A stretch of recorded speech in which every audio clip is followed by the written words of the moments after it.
چنانچہ نبی کریم صلی اللہ علیہ وسلم ایک حدیث میں، صحیح بخاری کی حدیث میں فرماتے ہیں منافق کی 3 علامتیں، جب بات کرے تو جھوٹ بولے۔ منافق کی علامت ہے، منافق وہ جہنم کے سب سے نیچے والے طبقے میں جائے گا، جب بات کرے تو جھوٹ بولے۔ اب آج بتائیں ہم لوگ بات بات پہ جھوٹ نہیں بولتے کیا؟ بات بات پہ جھوٹ نہیں بولتے؟ مجھے آپ بتائیں، کریکٹر تو بالکل ہی اللہ تعالیٰ معاف فرمائے کہاں چلا گیا ہے؟ بات بات پہ جھوٹ بولتے ہیں، کوئی خیال نہیں ہے، ڈرتے ہی نہیں ہیں۔ ایسا لگ رہا ہے یہ بھائی یہ جج ہو گیا، یہ کوئی اور بڑا ہو گیا، کوئی نہیں، اللہ سبحانہ تعالیٰ دیکھ رہے ہیں، یہ کرامن کاتبین بیٹھے ہوئے ہیں، یہ کافی ہیں حساب کتاب کے لیے۔ ان کی کیا حیثیت ہے ان لوگوں کی؟ کچھ بھی ہو جائے بھائی، مصیبت سے بڑی مصیبت آ جائے، جھوٹ نہیں بولنے کی ضرورت، سچ بولو۔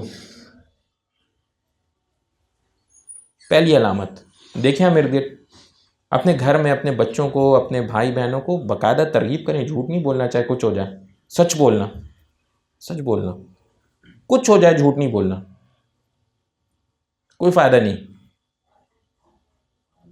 دوسری بات، جب وعدہ کرتے ہیں تو اس کے خلاف کرتے ہیں۔ کسی سے کوئی وعدہ کیا، اب اس کے خلاف کرو ہی نہیں نا بھائی، وعدہ کیا ضرورت ہے وعدہ کرنے کی؟ کس نے کہا وعدہ کرو؟ یہ بھی ہمارا اتنا بڑا مسئلہ ہے۔ تو ہمارے سیاستدان اتنے بڑے بڑے وعدے کرتے رہتے ہیں، ہم یہ کر دیں گے، ہم وہ کر دیں گے، ہم فلانا کر دیں گے، ہم فلانا کر دیں گے، تو نہیں ہو پاتا۔ انشاءاللہ ہی ساتھ لگائیں کم سے کم، انشاءاللہ ہم یہ کریں گے۔ ہم اپنے اتنے بڑے، وہ آج کل یہ الیکشنز وغیرہ کا دور ہے، وہ اس کو کیا کہتے ہیں، وہ اپنی ہر پارٹی کا ایک منشور ہوتا ہے نا، تو منشور میں اتنی بڑی باتیں ان کے ساتھ انشاءاللہ کم سے کم لکھیں بھائی، اللہ نے چاہا تو ہم ایسا کر لیں گے، اللہ نے چاہا تو ہم ایسا کر لیں گے، ہماری ورنہ کیا حیثیت ہے کہ کچھ کر سکیں۔ پھر تیسری بات، جب اس کو امین بنایا جاتا ہے تو خیانت کرتا ہے، امین بنایا جاتا ہے تو خیانت کرتا ہے، ساری منافقین کی علامت۔ ہمارے یہاں یہ ملک میں ایک شور مچا رہتا ہے، فلانا کرپٹ ہے، فلانا کرپٹ ہے، فلانا کرپٹ ہے، فلانا کرپٹ ہے۔ اللہ تعالیٰ رحم فرمائے ان لوگوں کے حالات کے اوپر۔